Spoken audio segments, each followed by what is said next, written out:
Good afternoon, and welcome to Election Bites, bite-sized conversations about elections for your lunch hour. This week, we are talking about the root of all evil.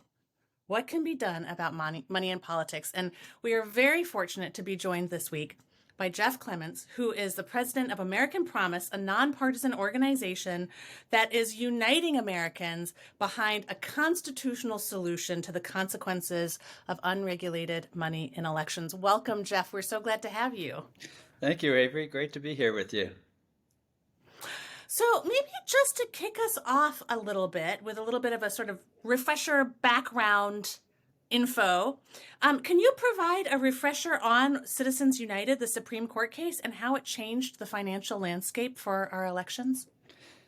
Absolutely, Avery. And it's well timed as Election Day in Georgia approaches with a $400 million Senate race. And some of us can remember when a $10 million Senate race seemed unbelievably out of control money in politics, and we're now talking about $500 million with some regularity in our Senate races. And the reason for that is the Supreme Court decision you mentioned, the Citizens United versus Federal Election Commission decision.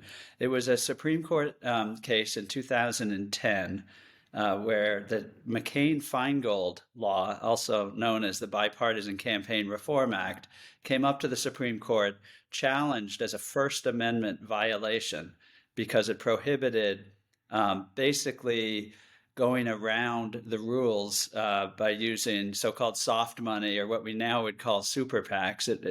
Under McCain-Feingold, the Bipartisan Campaign Reform Act, that would be illegal. It was considered a necessary enforcement of basic campaign finance law, so the people can actually be heard, so the voters can be heard, rather than wealthy donors and now global corporations, even foreign governments spending money in elections. So the Supreme Court heard the case. The McCain-Feingold had just been upheld only a few years before, when Sandra Day O'Connor and Chief Justice Rehnquist were still on the court. Things had changed, though. Chief Justice Roberts was now there, Justice Alito, and the result changed. The Supreme Court struck down the McCain-Feingold law, 5-4 decision.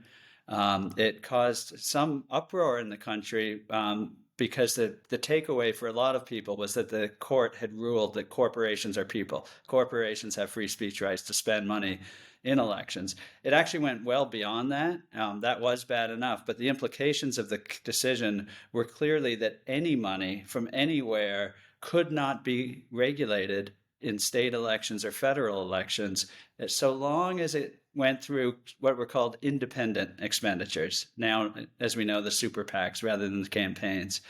And so people say Citizens United. It really now refers to a whole series of cases. There have been about 4 or 5 more decisions by the Supreme Court that went on to strike down state anti-corruption laws that have stood for a century, from Montana to New York, all over the country. Dozens of states had anti-corruption laws limiting money in state elections.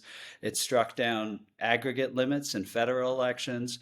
So this is basically an experiment to see what would happen if we prohibited the people, prohibited Congress and the states from limiting money in elections. What's going to happen? Well, now we're witnessing it, and it's causing disastrous effects on the country.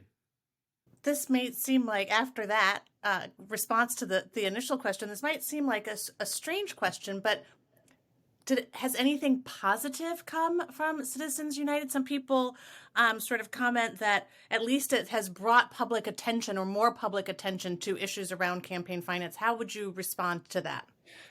Well, that's true in the same way, 5,000 murders in New York City brings attention to the crime rate, or hurricanes bring attention to flood worries, It has brought attention, that's for sure. But let's remember, the theory of the Supreme Court was this is about free speech. It wasn't sort of an arbitrary, let's just deprive the American people of rights we've always had to regulate money so that we protect our own free speech rights and combat corruption and ensure that our elected officials represent constituents rather than donors.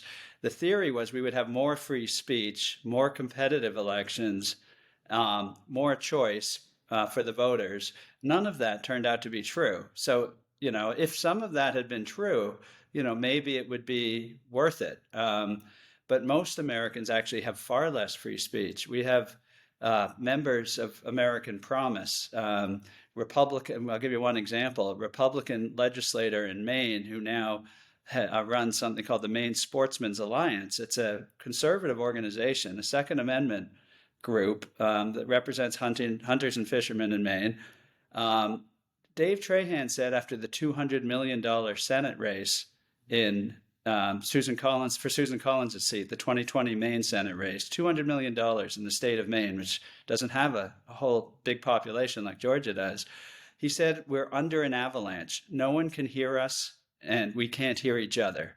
And I thought that is the best case for why this doesn't protect free speech, why the First Amendment has actually been very badly damaged by Citizens United, and why our constitutional amendment at American Promise actually protects the First Amendment and free speech rights.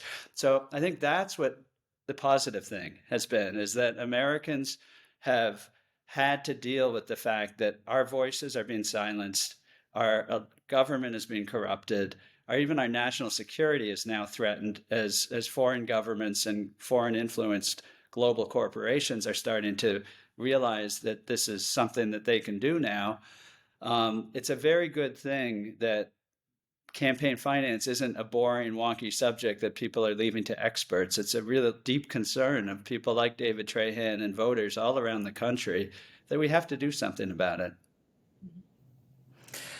Kind of building on that last point, I think, sometimes campaign finance reform seems like or feels like to the average person something that is sort of out of reach for them to be able to do something about themselves, right? It feels like something that has to be changed by people who are in positions of power. Is that true? And what would you say to that? What can people do about this sort of the issues that you've raised around campaign finance and political Yeah. finance? I think there's a larger, if I could take the question and kind of enlarge it, because I think one of the real challenges we have in this country is that a lot of people feel that about everything, with good reason, unfortunately. Everything feels like it's out of our control because a lot of people feel like we don't have a voice. So whether it's climate, whether it's healthcare, whether it's the economy, whether it's even local issues, I think people are feeling like there's massive amounts of money. Elections are these incredibly multi-billion-dollar battles. But where is the space for the voter? Where is the space for the average citizen to be heard, to have any impact? I think there's a dangerous dislocation of the voters from our government. And so campaign finance isn't the only one area where people feel like somebody else better deal with that because I can't. It's across the board. So I think so. I would quibble with the question a bit because also when you actually talk to voters and when you give voters a chance to do something about it, they don't hesitate. So we are working on a constitutional solution for this problem at American Promise. That's an amendment. It's going to require a lot of engagement, and we are seeing a lot of engagement. We'll need 2/3 of Congress, ratification in 38 states, but that won't happen unless Americans actually care about campaign finance and these sorts of issues. And it turns out they do. So we have 22 states that have gotten behind this. Very grateful for President Carter's support of this effort.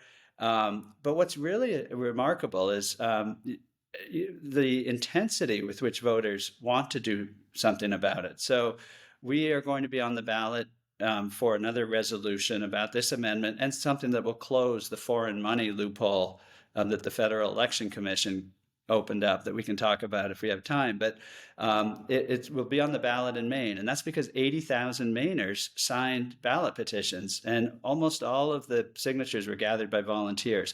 We've seen that across the country, 6 ballot initiatives. We saw in Arizona this past, just in November, a very good disclosure law go to the ballot, 70+% of the voters. We saw that in Alaska in 2020. Again, disclosure, constitutional amendment, ranked choice voting, open primaries, other reforms. So I think people actually care intensely about this and realize if we don't fix it, nobody else is going to. that it really is up to us. So I think that's kind of exciting. I think we're in one of those reform eras that we've seen before. Winston Churchill said that Americans always do the right thing after exhausting all the other possibilities.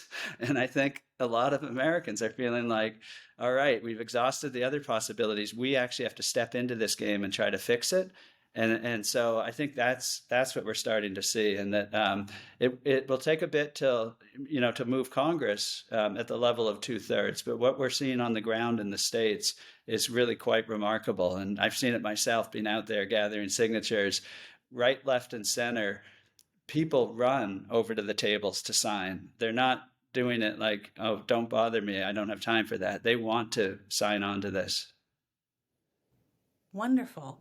So as we head into the holiday season, this is a little bit of an odd question, perhaps. So as we head into the holiday season, for those that are so inclined, what could people use as a sort of informative campaign finance point, factoid that they could raise at a cocktail party or use to sound, informed about this process so that they can also help raise awareness of the importance of campaign finance reform and the constitutional amendment? Well, I might put it as a question at the cocktail party, something like, did you know this might be a way to clear the room? I don't know, but did you know there's a constitutional solution to this mess of out of control money in our elections? And I hope the person would say, really? What is Say, it? tell me more. More, exactly. Because there really is. And the beauty of this kind of a question is that, 3 out of 4 Americans really actually agree. So you might actually want to start with, did you see that election in Georgia? $400 million. And, this is really crazy, isn't it? And I guarantee you the person will say, yeah, it's out of control. And what's happening? And then, the idea of talking about what we can actually do a constitutional amendment, the beauty of it is it requires consensus. It requires everybody. And I have had, countless conversations, as have most members of American Promise, and you almost never get anyone who doesn't want to have the conversation or feels hostile. So this unites Americans. It makes for a happy holidays because you can talk to your friends and family no matter what their political persuasion, and they will be interested in learning more, I think, about a constitutional solution that actually requires the citizenry to get involved and get behind it. It's a way of taking the really deep problems we have in this country and saying, hey, let's do something big for the country, something historic that solves a major problem, and we can do it together. So, Jeff, where can people learn more? Is that at AmericanPromise.net? It sure is. We have all kinds of information over there at AmericanPromise.net. Thank you, Avery. Wonderful. Thank you so much for joining us for this Election Bites, Jeff. Thank you to our viewers for joining us, and we will see you next time.